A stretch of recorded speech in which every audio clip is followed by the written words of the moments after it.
Segundo livro dos Reis, capítulo 4. Olha aí, olha que texto conhecido.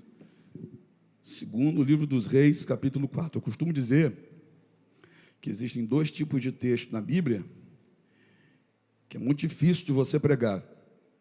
Um é aquele que nunca ninguém viu. Um texto que o povo não tem costume de ver, de ler, não conhece o contexto. Você precisa preparar a cabecinha do povo para poder chegar na mensagem. E um outro texto também que é desafiador para se pregar com base nele é um texto que é muito conhecido. E o texto que a gente vai ler agora é muito conhecido, muito. Nós estamos em abril, eu nem sei quantas vezes eu já preguei com base nesse texto, só esse ano. Ainda mais ao longo desses 20 anos que prego, nem sei. Então, tem muita coisa ainda para Deus nos mostrar através desse texto, até porque a palavra de Deus nunca fica velha. É um negócio impressionante, né, gente? É tremendo isso. Se eu pregar aqui um mês inteiro com base nesse texto, cada culto Deus vai falar uma coisa nova com a gente. Não é coisa diferente, uma coisa anulando a outra, não. Coisas novas. Deus vai acrescentando conhecimento em cima daquilo que a gente pensava que já sabia. Vamos lá. Segundo livro dos Reis, capítulo de número 4. E uma mulher, das mulheres dos filhos dos profetas, clamou a Eliseu, dizendo: meu marido, teu servo, morreu. E tu sabes que o teu servo temia ao Senhor, e veio o credor para levar os meus 2 filhos para serem servos. E Eliseu lhe disse: que te hei de fazer? Diga-me, o que é que tens em casa? E ela disse: tua serva não tem nada em casa, senão uma botija de azeite. Então disse ele: vai, pede emprestadas de todos os teus vizinhos vasilhas vazias, não poucas. Então entra e fecha a porta sobre ti e sobre teus filhos, e deita o azeite em todas aquelas vasilhas, e põe à parte a que estiver cheia. Partiu, pois, dele, e fechou a porta sobre si e sobre seus filhos, e eles lhe traziam as vasilhas, e elas enchia. E sucedeu que, cheias que foram as vasilhas, disse a seu filho: traze-me ainda uma vasilha. Porém ele lhe disse: não há mais vasilha alguma. Então o azeite parou. Então veio ela e o fez saber ao homem de Deus, e disse ele: vai, vende o azeite, paga a tua dívida, e tu e teus filhos vivei do resto. Senhor, nos ajuda agora, nos ajuda a compreender o que está por detrás da letra, a tua revelação para hoje, aquilo que só o Senhor pode nos comunicar, aquilo, meu Pai, que desce do coração do Senhor ao nosso. Nós queremos a tua palavra, a palavra pura, genuína, que alimenta, que transforma de dentro para fora, que liberta, que transforma, que nos sustenta, que nos renova, que nos fortalece. A palavra que causa impacto, a palavra, ó Pai, que para nós nessa noite é tudo que precisamos. Os ouvidos se abrem, o coração se rende, e há em nós, esse povo que se reúne aqui, Senhor, arde no coração um desejo pela tua palavra. Fala, teus filhos ouvem, em nome de Jesus, amém? Senta aí. Uma casa alcançada por algumas dores, algumas, não só essa. Uma coisa é alguém que só lhe fazia mal, de repente simplesmente partir. Outra coisa é alguém que era bom. Fica um vazio, né? Fica a dor da separação, a dor da saudade, é uma mistura de sentimentos que fica no coração. Quando o Senhor toma alguém que para nós é tão especial. Apesar de sabermos que quando o Senhor toma alguém, tomou para si, e a gente não pode perder para o diabo, mas para Deus a gente entrega, ainda assim fica a dor. Fica um buraco, fica um vazio, e fica por um bom tempo. Não adianta nenhum de nós aqui dizer que tira de letra, não. Quem diz que tira de letra, talvez nunca tenha passado por isso, ainda não passou, porque todos nós em algum momento vamos passar por isso. E as pessoas que nos amam também passarão quando o dia for o nosso, a da nossa partida. Essa mulher ficou viúva, não de um homem mau, perverso, de um abusador, não. O marido dela era um homem temente a Deus. E é impossível um homem ser temente a Deus e não ser um bom homem dentro da sua casa. Então eu creio que esse homem era um bom homem dentro de sua casa. A gente acredita que esse homem aqui era Obadias, aquele que era mordomo de Acabe e Jezabel, e que sustentou 100 profetas quando Jezabel mandou matar todos os profetas de Deus. Esse homem, Obadias, sustentou 100 profetas, escondeu 50 em uma caverna, 50 em outra caverna, e durante 3 anos e meio, ele sustentava esses profetas com pão e com água. Ele não era um homem de muitas posses, e por isso sustentar 100 homens ao longo de 3 anos e meio, faz com que a casa dele fique com dívida, e ele morre. O Senhor o recolhe, e essa mulher agora vai ter que lidar com essa primeira dor. Ela está vivendo uma dor, ela está vivendo luto, ela está vivendo essa separação, ela está vivendo essa tristeza, essa saudade do bom marido. Só que nesse momento aqui, que a gente abre a Bíblia no capítulo 4, quando se conta a história dela, a gente percebe que nem a dor dela foi respeitada. Os credores não respeitam a dor dela. Para quem quer receber o dinheiro, pouco importava se ela estava sofrendo pela perda do marido ou não. Ela está vivendo uma dor e vai ser alcançada quase que imediatamente por outra. Porque quando o homem morre e deixa dívidas, esses que são agora os detentores do direito de receber, ao invés de chegar para essa mulher e dizer: olha, nós vamos perdoar a dívida, seu marido era um bom homem, nós vamos perdoar a dívida. Não, eles vêm, eles não dão nem um tempo, eles vêm para a porta da casa e vão dizer para essa mulher o seguinte: olha, nós viemos para levar os seus 2 filhos para serem nossos escravos, para a quitação da dívida. Isso deixa muito claro que essa mulher não tinha então recursos para poder quitar essa dívida que tinha com eles. E também não tinha mais móveis dentro de casa para entregar como pagamento da dívida. Porque naquela época funcionava exatamente assim. Eram 3 visitas. A primeira visita se comunicava a dívida. A segunda visita se levava móveis para a quitação da dívida. Se ainda não foi suficiente, a terceira visita era para levar um filho para se tornar escravo até que a dívida fosse suprida. Então não tem mais móveis dentro da casa dela. Tanto que ela depois até vai falar sobre isso, vai deixar isso claro, quando Eliseu pergunta o que é que ela tem em casa. Só que quem vem para cobrar não está nem aí se ela está sofrendo, se está difícil para ela, se ela está vivendo um tempo difícil. Eu não sei se já aconteceu com você, mas você ser alcançado por uma luta e de imediato o inimigo de nossa alma já prepara alguma coisa para te dar uma pancada na sequência. Deixa eu te dizer uma coisinha só. Uma martelada naquela parede não vai derrubar aquela parede. Uma só não. Mas várias marteladas no mesmo lugar vão fazer até mesmo uma parede cair. E tem hora que parece que é assim, gente. Tem hora que vem uma pancada, mas a gente está de pé, ué.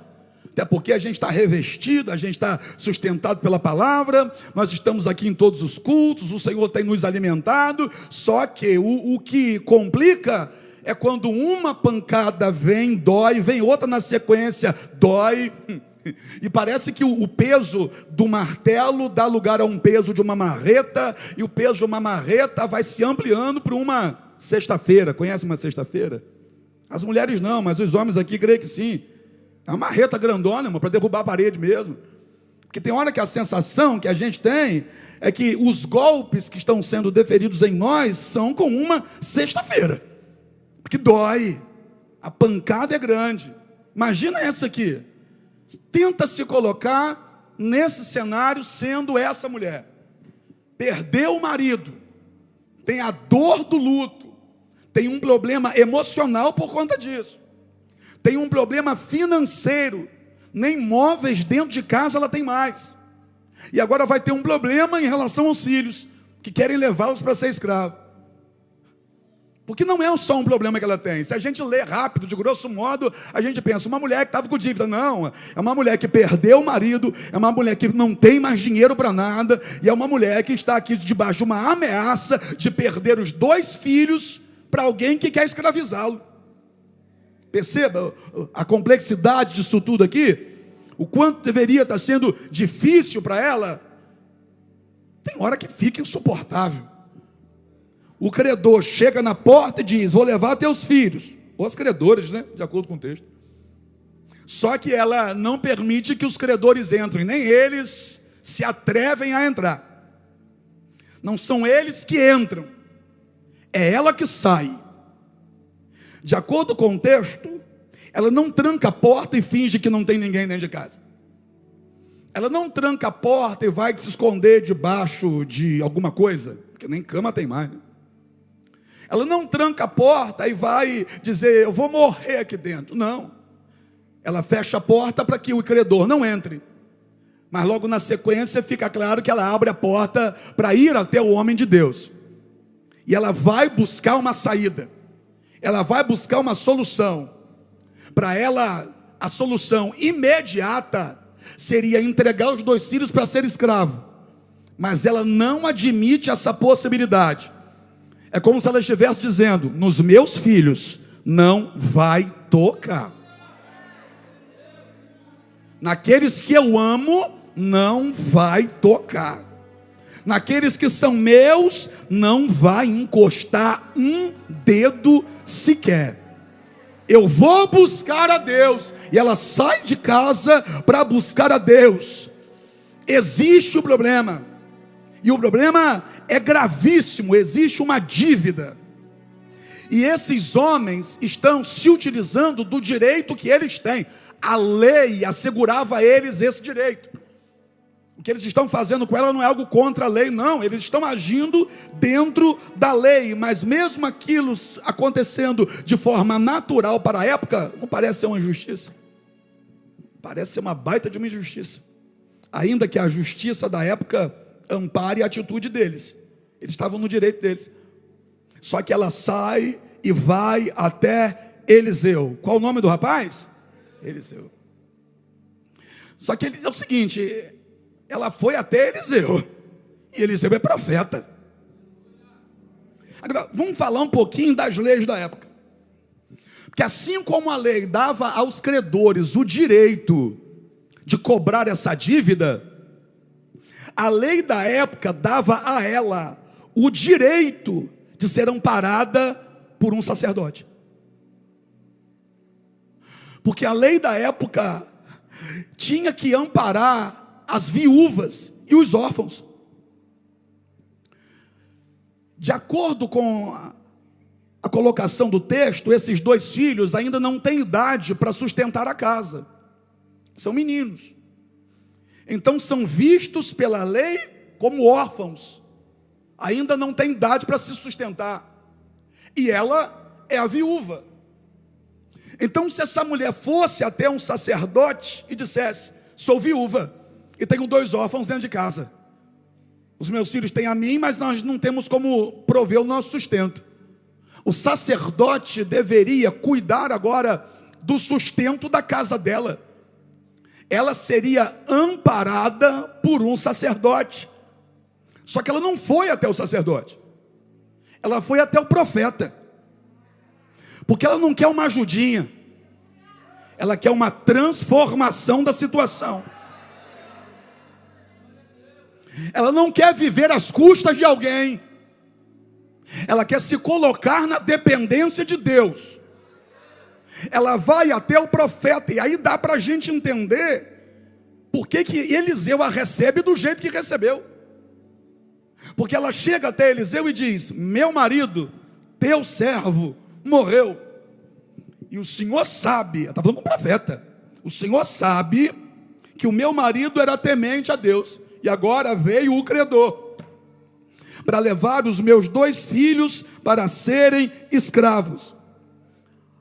Aí Eliseu diz para ela, o que te hei de fazer? O que eu vou fazer? Por que Eliseu está perguntando isso? Porque ele não é o sacerdote. Se ela vai até o sacerdote ia dizer: nós vamos cuidar de você, nós vamos te amparar. Só que Eliseu é o profeta, é por isso que ele pergunta: o que eu vou fazer? É como se Eliseu estivesse dizendo: peraí, isso aí não é problema meu, essa questão não é minha, essa questão é de um sacerdote. Declara-me, o que te hei de fazer? O que eu vou fazer? Eu não sou sacerdote, mulher, eu sou profeta. Nesse momento, essa mulher poderia abrir a boca dela e falar.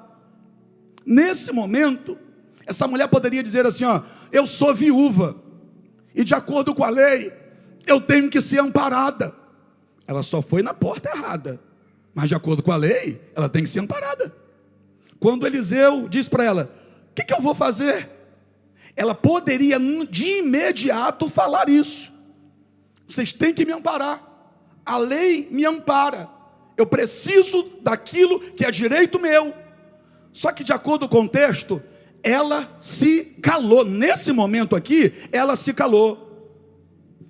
E não tem coisa melhor do que a gente em alguns momentos se calar para Deus falar. Eu vou repetir.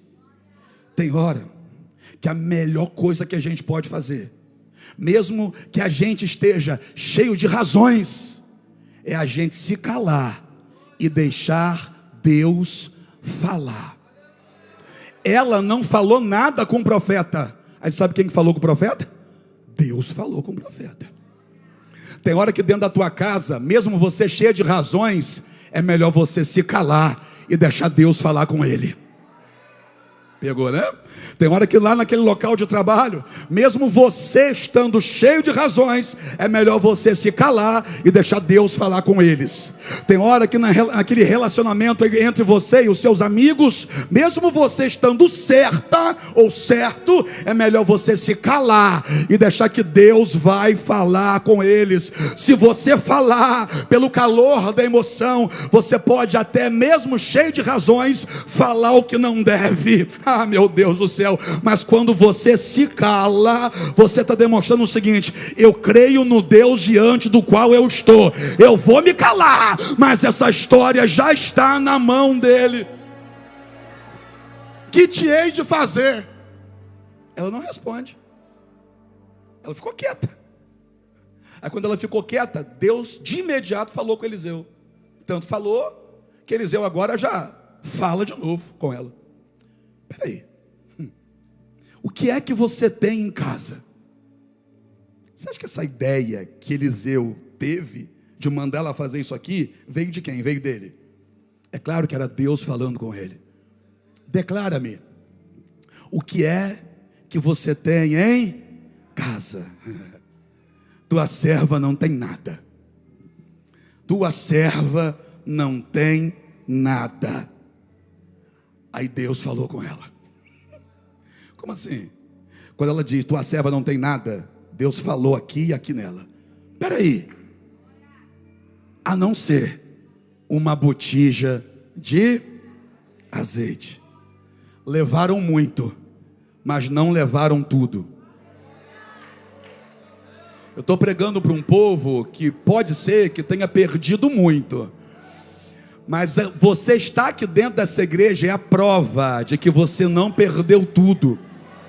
Eu não sei o que a vida tirou de você, mas eu sei o que a vida não foi capaz de tirar de você. Não tirou de você o fio de esperança que restou aí dentro. De repente é só um fiozinho, mas foi isso que trouxe você aqui dentro. Tirou muito de você, mas não tirou tudo de você. Você perdeu muito. Tem gente aqui que perdeu muito, mas para de dizer que perdeu tudo. Você não perdeu tudo. Você perdeu muito, mas ainda ficou alguma coisa. Você perdeu muito, mas você ainda tem alguma coisa. E deixa eu te dizer uma coisa: Deus nessa noite não está perguntando o que você perdeu, Deus está perguntando o que é que você tem. Deus não está interessado em que você abra a boca para dizer para Ele o que tiraram de você. O que Deus quer nessa noite é te provocar para você enxergar o que o diabo não foi capaz de tirar de você. O que Deus quer nessa noite não é que você exponha as suas queixas, os seus lamentos, dizendo: tiraram o meu emprego, tiraram isso, tiraram aquilo outro. Se fosse a mulher, levaram o meu sofá, levaram a minha mesa, levaram o meu fogão. Não, Deus não está perguntando o que você perdeu, Deus está perguntando o que você ainda tem. Deus não está perguntando o que fizeram, Deus está perguntando o que é que não foram capazes de fazer. Deus não está perguntando o que o diabo te fez, Ele sabe. Deus não está perguntando o que o diabo te fez. O que Deus está te perguntando nessa noite é: o que é que o diabo quis fazer, mas não foi capaz de fazer, hein? O diabo quis te matar, mas não foi capaz de te matar. O diabo quis fazer você desviar, mas não foi capaz de fazer você desviar. O diabo quis te esfregar no chão, mas ele não te esfregou no chão. O diabo quis separar você, mas ele não foi capaz de separar você. O diabo quis que você metesse uma bala na cabeça, mas ele não foi capaz de fazer você meter uma bala na cabeça. Deus não está perguntando o que te fizeram, Deus está perguntando o que é que não conseguiram levar.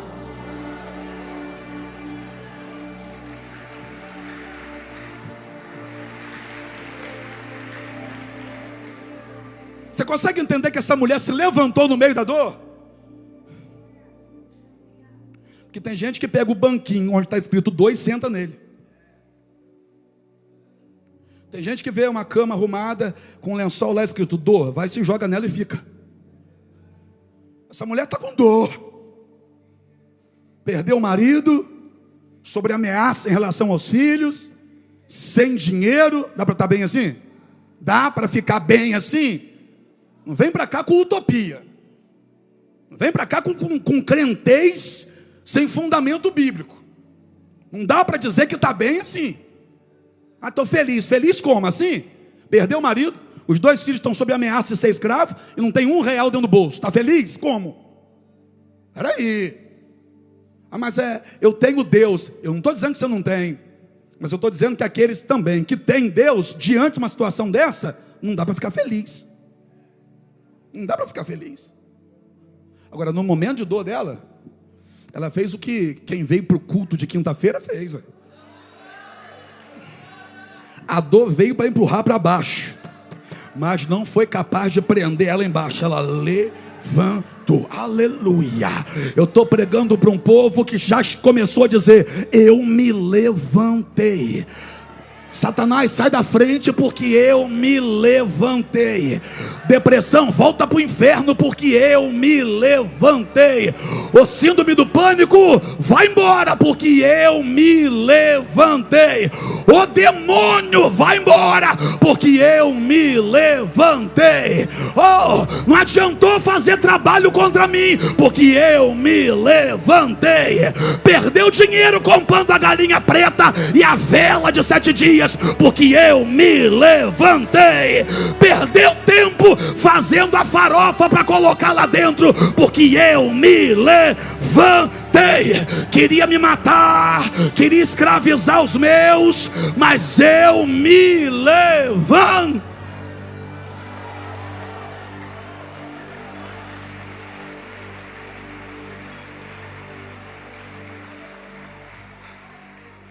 Declara-me, o que é que tens em casa? Mulher, não vamos falar do que você perdeu não, vamos falar do que você ainda tem.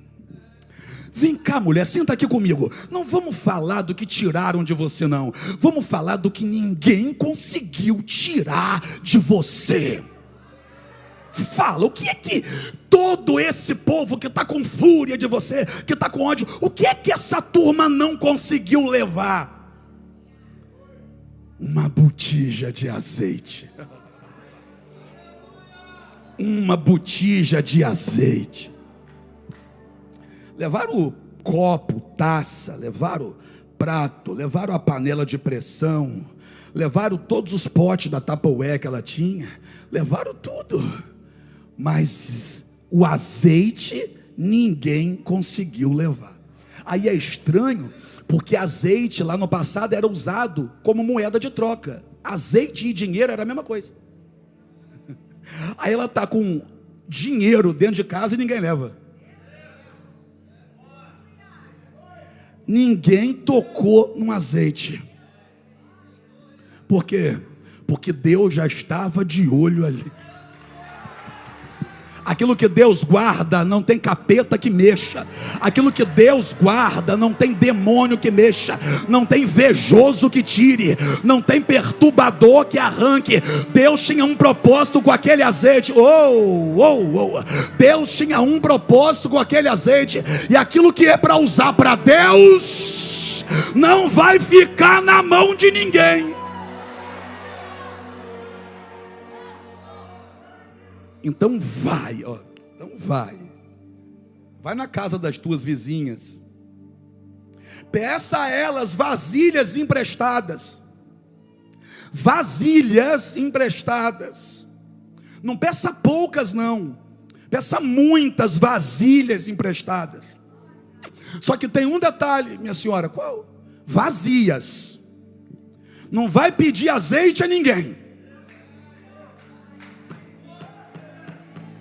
não vai ficar se humilhando para ninguém, não vai ficar rastejando aos pés de ninguém, não vai pedir azeite para ninguém, peça a vasilha, mas vazia, porque você vai resolver o teu problema, não é com nada que vai vir da mão de ninguém, é com algo que virá da mão de Deus. Se uma delas te der uma vasilha com 2 dedinhos de azeite, vai dizer que foi ela que pagou a tua dívida. Pede a vasilha vazia. Quem vai fazer é Deus, quem vai curar é Deus, quem vai libertar é Deus, quem vai abrir a porta é Deus, quem vai transformar é Deus. Para de se humilhar nos pés dos homens. Apóstolo, mas a Bíblia manda a gente ser humilde. A Bíblia manda ser humilde, mas manda se humilhar aos pés de alguém? A Bíblia diz: humilhai-vos, pois, perante a potente mão do Senhor, para que a seu tempo Ele te exalte. Não vai se humilhar nos pés de ninguém. E me deixa falar mais um pouquinho só? Posso? Eu sei que tem gente que não vai gostar. Não vai deixar também ninguém continuar te humilhando. Cuidado com esse ano, tá? É ano de eleição. Cuidado para não se humilhar na mão de gente que só quer te usar. Cuidado com as promessas falsas. Cuidado com os cinquentinha. Cuidado. Deixa eu voltar para cá. Vai, pede vasilhas às suas vizinhas, vasilhas vazias, não poucas. E depois, entra na sua casa, vai para dentro do teu quarto e fecha a porta sobre você e sobre os seus filhos. Oxi. Mas não basta fechar a porta da casa. Vai para dentro da tua casa, entra no teu quarto, fecha a porta do quarto, com você e os seus filhos dentro. Por quê, irmão? Porque a sala, algumas pessoas podem até ter acesso, mas lugar de intimidade não é qualquer um que pode entrar. Fecha a porta sobre você e sobre os seus filhos.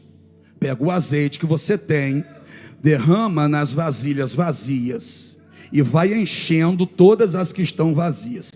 Quando as vazias forem cheias, separa a que estiver cheia das que ainda estiverem vazias. Mas olha o que ela vai dizer. Olha o que o profeta vai dizer para ela. Vai, peça vasilhas vazias às suas vizinhas, chama as suas melhores amigas, entra no quarto. Foi isso? Não. Põe lá no Instagram que você está precisando de ajuda. Foi isso?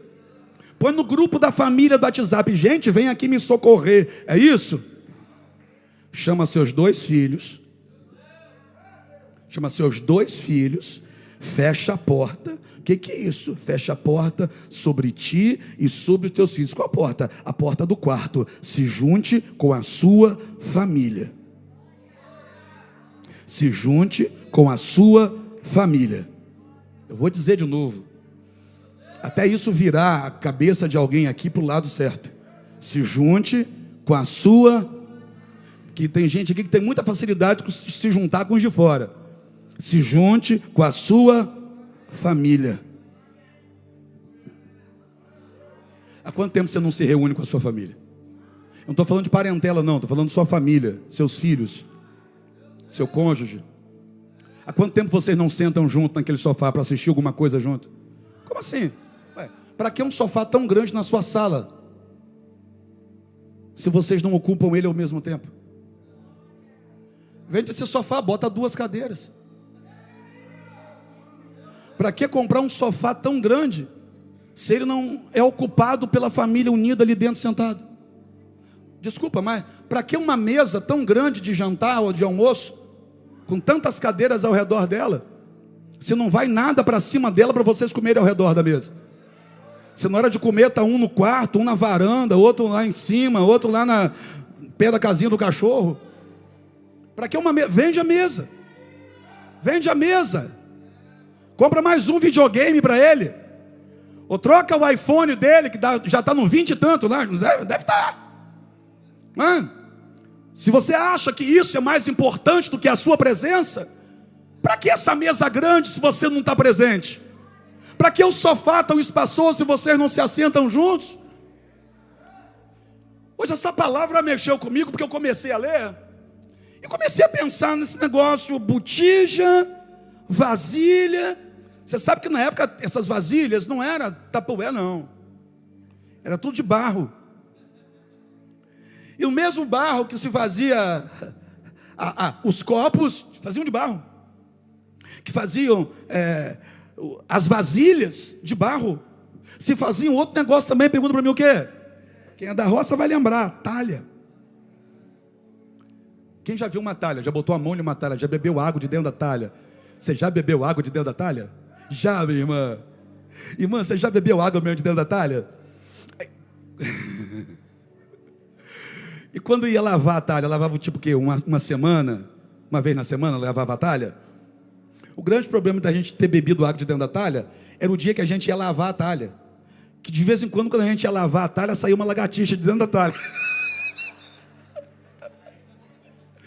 Aí a gente descobriu que tomou a água da lagartixa a semana todinha. Mas vamos lá, deixa eu voltar para o texto. A irmã vai passar mal ali agora. Deixa eu voltar para o texto, porque se faziam as vasilhas, mas também se faziam as talhas. Não seria mais rápido Eliseu dizer para ela, arruma umas 3 talhas emprestadas. Arruma umas 3 talhas grandes emprestadas e pega o azeite que você tem e derrama sobre as talhas. Está resolvido o problema. Ia ser rapidinho. Bota a primeira talha aqui, derrama o azeite, encheu a segunda, encheu a terceira. Mas olha o que Eliseu manda fazer. Pega vasilhas, e não pega uma ou duas não, pega um monte de vasilhas. Não dava para trocar esse monte de vasilha por umas 3 talhas não. Se fosse as 3 talhas, seria muito rápido. Agora, muitas vasilhas demandam mais tempo. E o que Deus está fazendo com essa casa? Está dando a essa mulher a oportunidade de ter mais tempo com os filhos dela.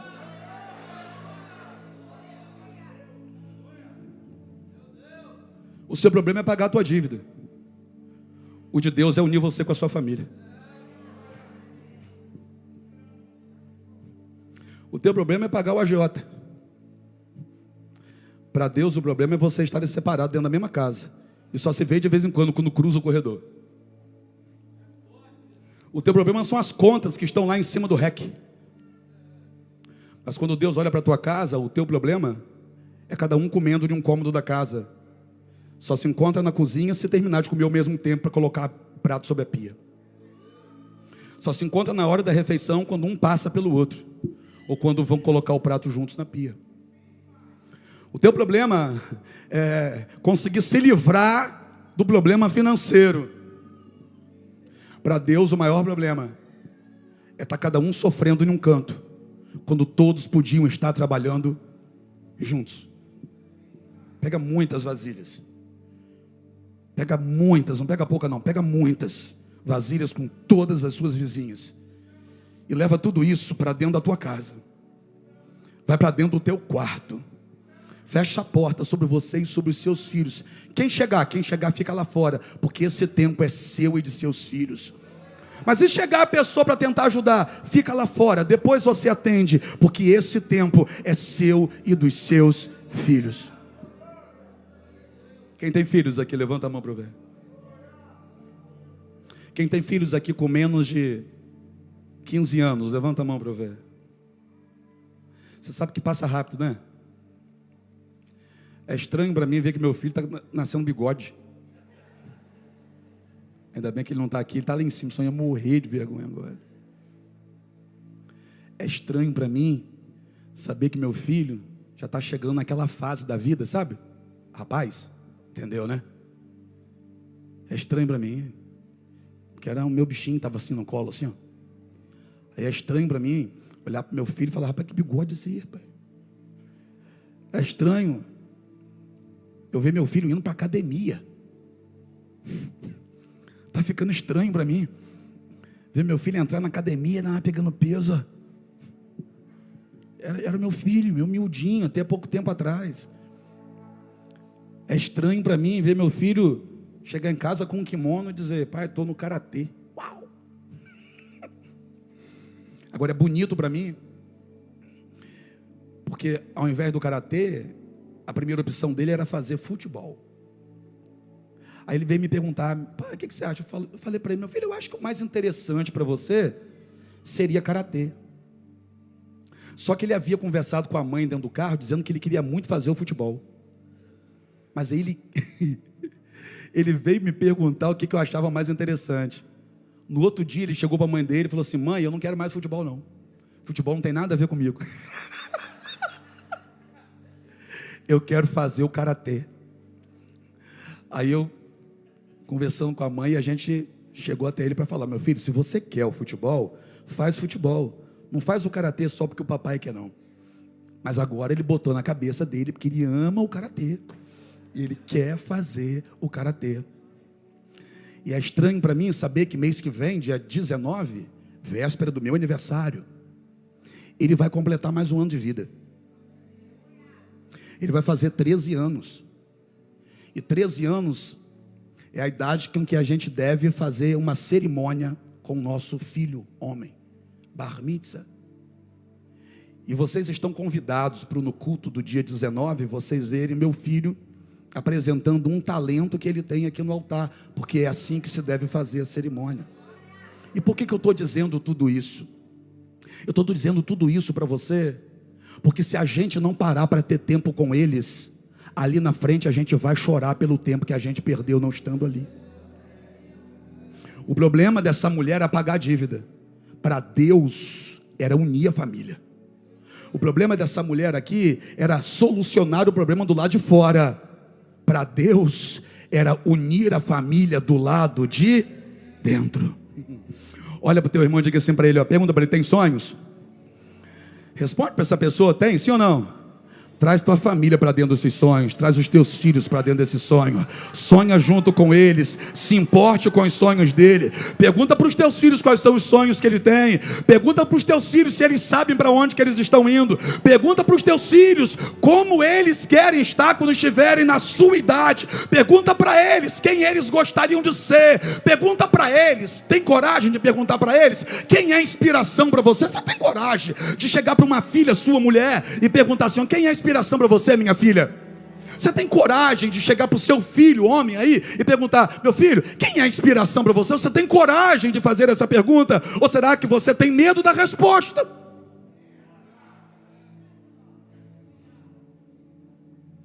Aposto, eu pensei que hoje a tampa da chaleira ia voar.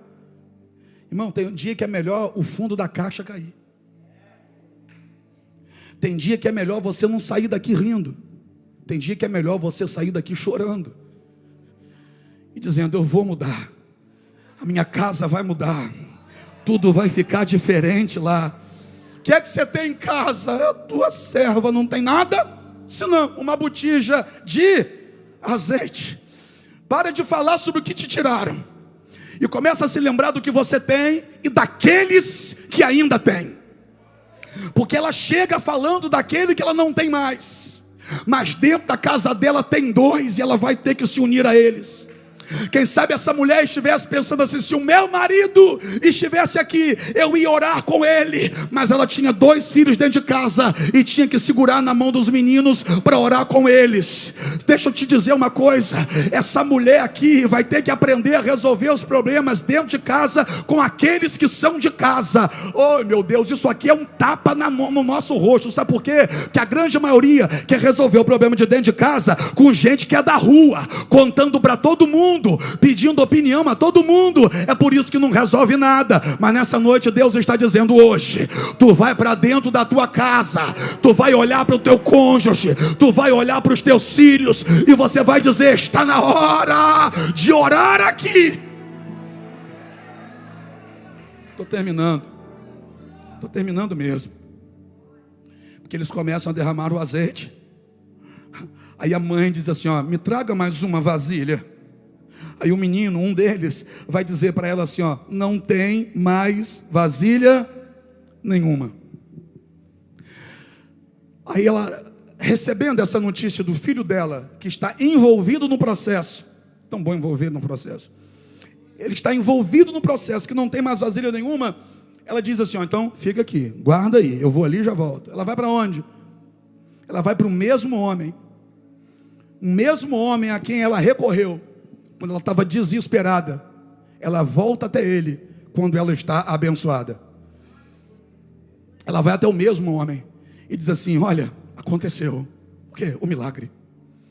Multiplicou azeite, não parou de cair azeite. Só parou de cair azeite quando as vasilhas, todas as vasilhas já estavam cheias. O que é que eu faço agora? Aí Eliseu disse para ela: vai de novo, vai, vende o azeite, paga a sua dívida, e você e os seus filhos vivam do resto.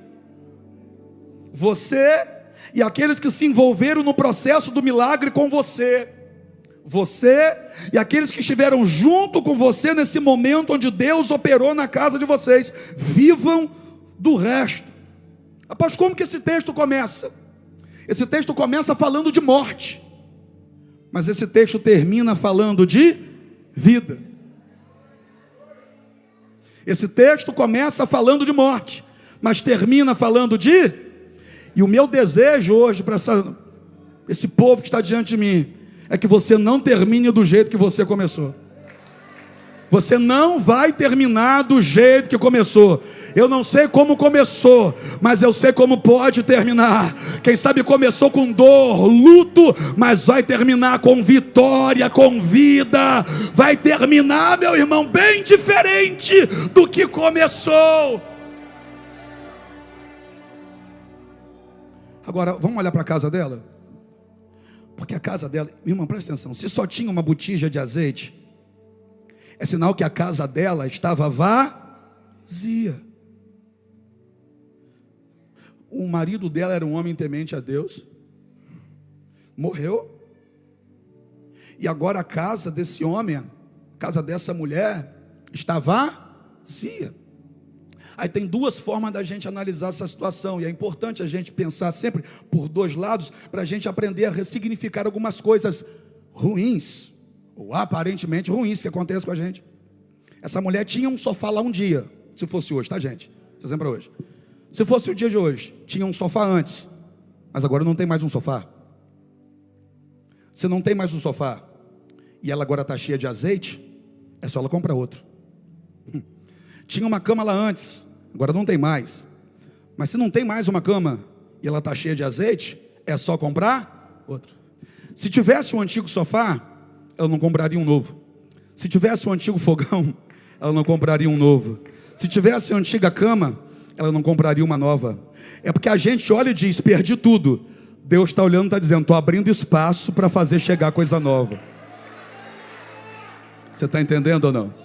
Eu vou dizer de novo, aquilo que você está dizendo que você perdeu, e Deus está olhando para você, talvez esteja dizendo, você não perdeu nada, fui eu limpando a casa, fui eu abrindo espaço, que o que eu tenho para você é coisa nova, o que eu tenho para você é novidade, o que eu tenho para você, você ainda não viu, o que eu tenho para você, você ainda não experimentou, mas vai experimentar. Imagina essa mulher dentro dessa casa, olhando para aquele sofá que o marido dela sentava, olhando para a cama que o marido dela dormia, olhando para o lugar na mesa que o marido dela ocupava. Deus tirou tudo isso de dentro de casa. Por quê? Porque na vida dela vai ter novidade, vai ter coisa nova ali. Oh meu Deus do céu, vai mulher, você e os seus filhos vivam do resto, irmão. Era tanto azeite, era tanto azeite, era tanto azeite, que nunca mais ia ter falta de nada naquela casa.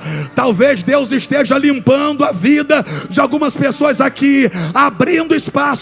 Apóstolo, Zequinha foi embora. Foi embora, você perdeu Zequinha, ou foi Deus que abriu espaço para chegar algo dele na tua vida? Joseilton, meu irmão, você já pegou alguma coisa emprestada com alguém? Já, né? Tipo assim, uma bicicleta.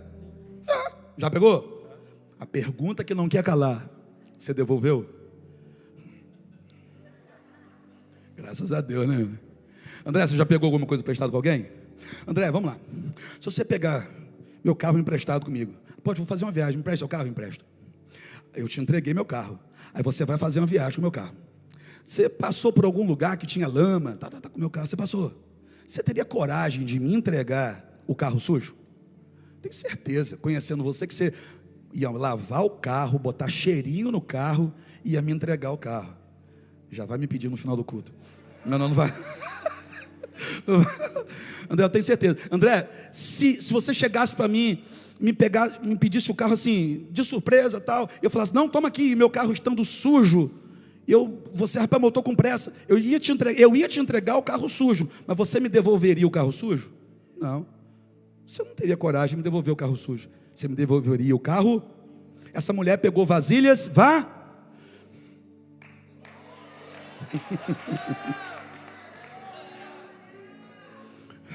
Não tem como essa mulher ter devolvido vasilha vazia.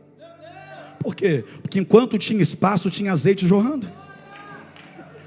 Enquanto tinha espaço, tinha azeite jorrando. Então é impossível que essa mulher tenha devolvido vasilhas, vá. Ah, meu Deus, você vai abençoar muita gente ainda. Deus vai fazer tanto por você e pela tua casa, que outras casas serão abençoadas através daquilo que Deus vai derramar sobre a tua vida. Deus vai abençoar tanto teu casamento, que outros casamentos serão abençoados através do teu. Deus vai abençoar tanto os seus filhos, que outros jovens da idade deles serão abençoados através da vida dos seus filhos. Deus vai abençoar tanto a sua menina, que outras meninas da idade dela serão abençoadas através do que Deus fará na vida delas. Eu tenho certeza que aquilo que Deus vai derramar sobre você não vai parar em você. Deus vai usar o que te deu para abençoar muita gente. Quem crê nisso, dá glória a Deus aí, irmão.